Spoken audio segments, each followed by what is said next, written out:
Guardians are supposed to play at 6:10 tonight, hosting the Boston Red Sox. Whether or not that's going to happen, I haven't seen what's happening outside weather-wise. But it's drizzling. Yeah, it is supposed to rain quite a bit this afternoon, but they might thread the needle there. So Red Sox, Guardians, your Cleveland Guardians, currently the best team in Major League Baseball. Even if it doesn't last, it's still exciting to say.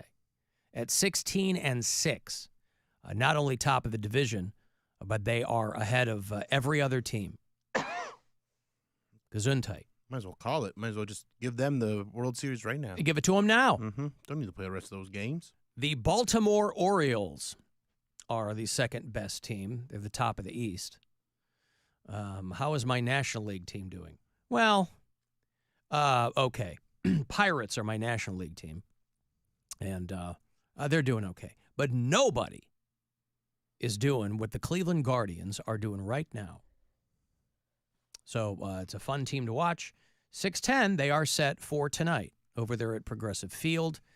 Cavaliers over the Magic by 10 last night, 96-86. So they're at that series 2-0. And they go to Orlando to play them next two games at the Kia Center. So game 3 is Thursday night. Nothing tonight, nothing tomorrow.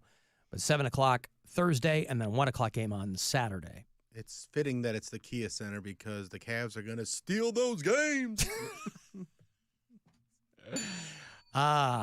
You should try those out. You have a show coming up? You should try those out somewhere. As a matter of fact, I do, Alan. Oh. I'm glad you bring it up. Yeah. I'll be in Willoughby, Ohio this Saturday. Beautiful. At Garage Bar. Oh, that's this Saturday? That's this Saturday. Oh. And you're probably thinking, oh, Bill, I don't wake up that early. You're in luck. It's at 8 p.m. I don't wake up that early. Wait, was the implication that you might be doing a morning stand-up show? I just want to make sure I'm clear because some people have crazy schedules. But Saturday, 8 p.m., I feel like that's a good time for a comedy show. So you can get your tickets at billsquire.com. Now, bad news for second shifters. But everybody else, you can get out there and pack the joint. Yeah. We're second shifters, technically. Yeah. Pack the joint. Yeah, I guess so, right? I mean, kind of straddling a little bit. But we got our Saturdays off, so we can make it work. Yeah. And we don't work a full 8 hours. Yeah. On the air. On the air. And we're all working off the air. Mm-hmm. We're breaking rocks. We're chasing. Working in a coal mine. We're building railroads. Yeah, chasing our respective dreams when we're off the air. Yeah. I got more money for you a few minutes away. That $1,000 attached to every one of these keywords from the Buzzard bookie. So listen to hear those. I love the headline today. What? I was going to say, well, Mary kind of went, yeah, because she's the one that moved for her dreams. And then on her Instagram story, she was lamenting the beauty and annoyingness of New York. Was there something specific? Oh, no. Okay. It's just that, no, not at all. No, I mean, the comment I made was like, this beautiful, amazing city effing blows. And I think that's as clear as I can make it, that nothing is 10 minutes away. I think that's the Everything takes an overarching hour. sentiment of everyone who lives there. Unless you're a native and you've been steeped in it since birth. Like, it's incredible and amazing and wonderful, and it's full of opportunity, and it's also pretty terrible at the same time. But that's the trade-off, don't know how else to right? say it. Like, That's the trade-off. That's why a lot of people don't chase their dreams, because they go, well, I would have to go there or somewhere. Or they chase their dreams in a different way. In a different way, sure. See, the thing, today's was just like, I just want something to take 10 minutes. Everything takes an hour. You can't go just get something. You gotta walk 10 minutes to get there, and then you gotta wait 15 minutes for it to be ready. Then you gotta walk 10 minutes home, or Yeah, but you also don't have to be anywhere at 9 in the morning. No, that's true. But still, But like, do you know how badly I just want to get in my car and drive to work? No, and I get have it. Take 18 minutes. Yeah. Instead of leaving my house at 11:30. You know what I mean? That's all. I'm just in an annoyed mood today. I'm supposed to start my period tomorrow, so.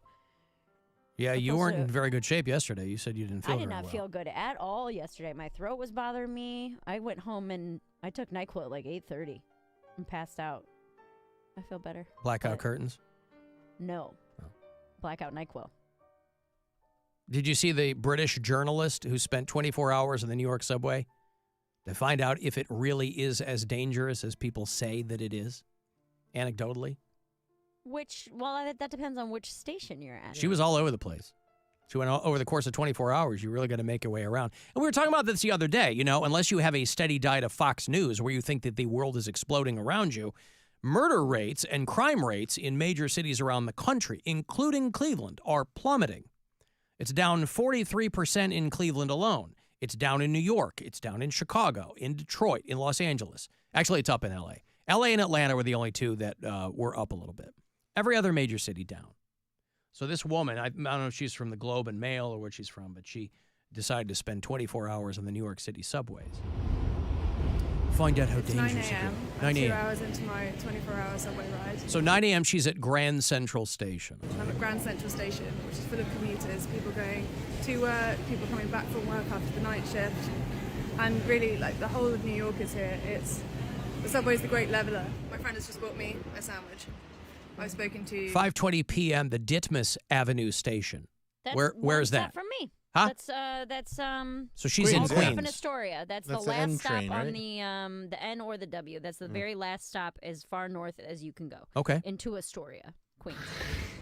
Catholic schoolgirls who are unafraid of going in the tube, and grown men who are absolutely terrified. 12 hours Oh, in, yeah, she calls it the tube. And it's obviously, actually because that's what- Ditmars, not Ditmas, but that's okay. Oh, She okay. tried. 7 p.m., Fulton Street Station. Loving life. I'm about to go meet a retired... I hate to be a jag-off, not really, but my first thought was, God, if she got punched in the face while she was doing this live Oh, stream, yeah. right? The full New York experience. How was your but 24 also- hours? Well, 20 minutes in, I got punched in the face by a random, homeless, mentally ill individual. Also, this is difficult to prove because each train has 20 cars. There could be someone getting stabbed 2 cars in front of her. You're not going to know. Right. But You know what I mean? Yes. I don't mean like the N train that you're on, there are 20 cars on that train. That's what I'm saying. So literally not the one car up, somebody could be Right, being right. harassed or The assaulted. train she's on, somebody could be getting punched in the Yes. face. Yeah. If she's just 2 cars back and watching some guy do backflips for money. No one has masturbated in front of me, and I've been here for 8 hours. That's retired NYPD sergeant who is going to tell us about crime in the subway and whether we should be worried. Really interestingly, he actually said that sending loads more cops down into the subway, which is what the mayor and the governor have been doing at the moment, is not necessarily the answer. So there's actually, he said, an incredibly low number of crimes that are taking place here. So 1 per about a million rides. And sending huge amounts of police isn't going to stop that incredibly low number of crimes, he says. We're in Queens, quite far out on the line, and we were just in the Bronx. And the trains now, they're just full of people going home. Everyone's just tired, heading home for the day. All right, it's 11 o'clock, I'm in Grand Central, and I've got a burger. Well, anyway, I'm not going to go through the whole thing, but she spends 24 hours on the train. There, Does she the get murdered subway. at the end? Does not get murdered. Lives through the whole thing. This is Louise Callahan, who is a correspondent for the Sunday Times there in London. And at the end of it, she basically had a pretty good experience. But to Mary's point, there could be some. Now, I would think that if something did happen 1 car over, do people start whispering about it? I mean, the word gets out? You would or never know. You'd never know. I mean, really.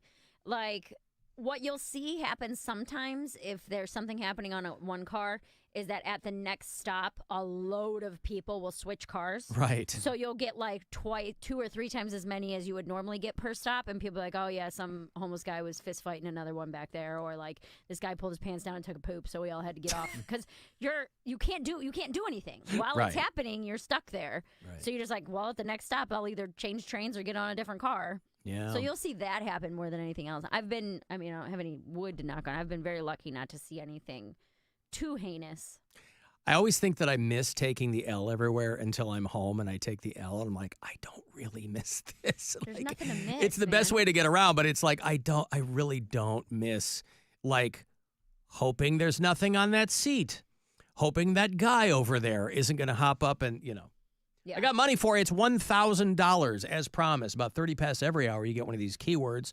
So don't waste them. There are plenty of chances for you to win $1,000 from the Buzzard bookie. So good luck. This is your chance to bet with the Buzzard bookie and win $1,000 now. Enter this nationwide keyword at WMMS.com. Money. That's money. Enter it now at WMMS.com. Alan, your White Sox set a major league record having been shut out 8 games in their first 22. Yeah, I know. You think I don't know? I'm a fan. I have to pay attention to these things. I'm not pleased about it. It's a, say it with me, rebuilding year. It's a rebuilding year over there.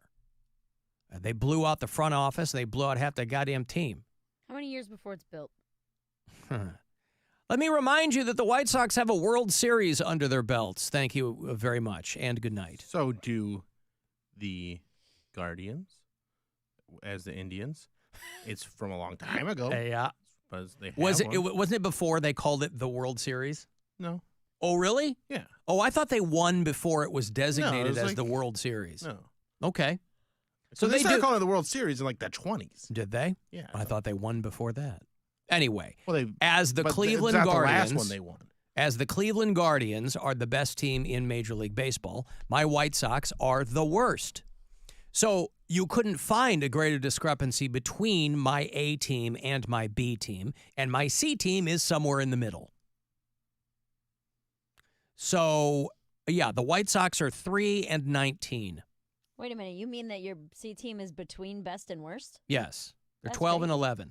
What's the odds of that happening? Pretty good odds. Most teams are in the most teams, I think, are in the middle there, right? They're neither great nor terrible, unless you are the Guardians and White Sox, respectively. If you listen to us on iHeartRadio, on the free digital app, did I mention it's free? Because we couldn't charge for it. You can listen wherever you are. Sarah listens in Norwalk, Connecticut. Justin is one of our bureau chiefs in Phoenix. Scott is in Littleton, Colorado. Tim's in St. Louis. Drop messages, too. Alan, I must say I'm a little disappointed in you after you were talking about the whole orchestral performance and the clapping and all that stuff. I always thought that you would pave your own way, and it would have been absolutely fantastic if you would have just started clapping every time there was a pause, or even better, a slow clap, and see who joined in with you. That would be fantastic. Love you. Bye. I mean, For would what? it, though? Well, I was talking about my daughter had her final performance of the semester. She's a vocal performance major in the School of Music at Michigan State. And they had their final performance of the semester. So it's the full orchestra. It's she's in the choir and or whatever they call them. Their theme for the final show of the year was Songs of the Sea. And these were very long songs. It was a 2-hour performance. They did 6 songs. Last song of the evening was 35 minutes long. And the reason it was so, and I was kind of marveling at the fact that the audience knew when not to applaud. And people were blowing me up yesterday saying it's because the conductor hadn't turned around. Now, I've been to enough of these shows where I should know that. But here's what threw me off was at the very end of the performance, the conductor stood there with his back to the crowd. When the full performance was clearly over, it was complete silence in the auditorium, and he stood very dramatically with his back to the audience for a full 40 seconds. And nobody said to gather himself. And nobody said anything until one guy in the back said, "Bravo!" I don't know if he was a play. And then everybody, of course, we all start clapping, standing O, the whole bit, right? But these long songs, constructed and composed as they were, had these massive crescendos that you would think were the end of the song. But no, they would stop, and then they would begin from just silence again. The strings would start, or the percussion would start. And then into another, there would be a baritone soloist. And I mean, so it was a fantastic performance. But I was like, how did he? So he's saying it would have been hilarious had I started clapping every time it was silent. this might surprise you. I'm not trying to make a spectacle of myself all the time in public. That's what this is for. I do that here, right? I don't need to be the center of attention out in the world. So now my daughter is sitting next to me, the 8-year-old, and every time she'd kind of go like that. She doesn't know what's happening. Yeah. Well, she did, but she knew what she was doing too. She's like, I'm doing this because I want it to be over. So, she and my son were both kind of looking at each other going, ah. But but it was a long, it was a roller coaster of emotion. But no, I'm not the one guy in the auditorium because silence in that situation is very dramatic. I'm not going to go, woohoo, Now, at the end, I do. I'm, fist pumping and yelling and pointing at my daughter and embarrassing her. But no, I'm not going to do that. And I don't know that it would have been hilarious for me to do that. You don't know what comedy is, apparently. I guess not. Yeah. Maybe I don't. Big laughs. I don't. Some real big laughs. Yeah. So it was. Yeah, it was a very dramatic performance. But yeah. Did they win? They did win. Good. 42-6. How do you score that? I'm sorry? How is that scored? Good pun. I know. I've got to take a break. I will have another $1,000 for you shortly. That next one is going to come around 4:30.